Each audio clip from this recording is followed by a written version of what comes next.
You know, as we begin to think about goals and dreams, given my circumstances, born in an abandoned building on a floor, being adopted, being labeled educable mentally retarded, failing twice in school, no college training, never worked for a major corporation, to believe that I had something of value. Have you ever thought about something you wanted to do and you talk yourself out of it? It's very important to realize that I found that most people fail in life not because they aim too high and miss. Most people fail in life because they did just like I did for so many years. They aimed too low and hit.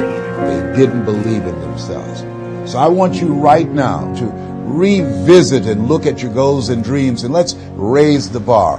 And I want you to say with me, it's possible. It's possible. It's possible. I can do this. I can make this happen. No matter how bad it is or how bad it gets, I'm going to make it. It's possible. Yes, your dream is possible. Say that to yourself every day. Feed your mind with words that you write and words that you hear and words that you speak to yourself. Feed your faith and your doubts will starve to death.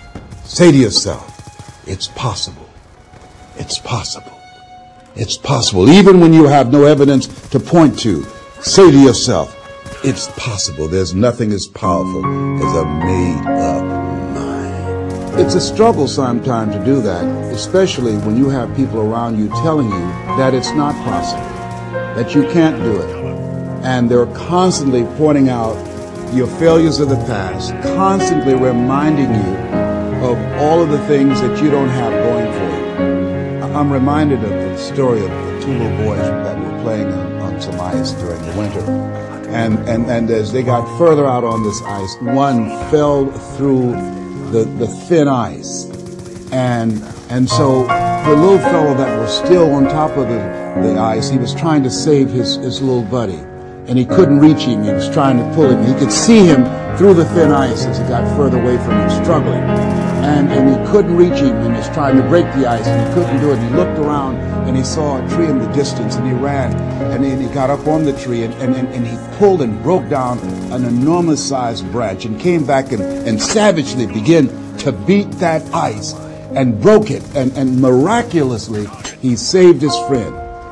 And when the paramedics came, and they were able to revive this little boy, they were scratching their heads. They're trying to figure this out. Said, how could this little pruny fellow go up in a tree and break off a branch this size and then come back and beat and break the ice and save his friend?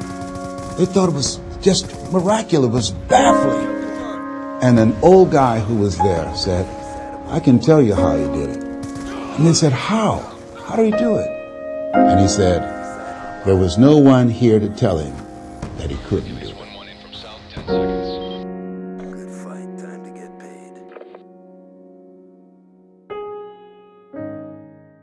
Mama told me one day I'ma grow up big and I'ma be a king. And my papa told me it's okay to sit where shit hurts. Don't forget your dreams, cause they'll get you through this so-called life they call living, but I call it strange, and I bet I'll do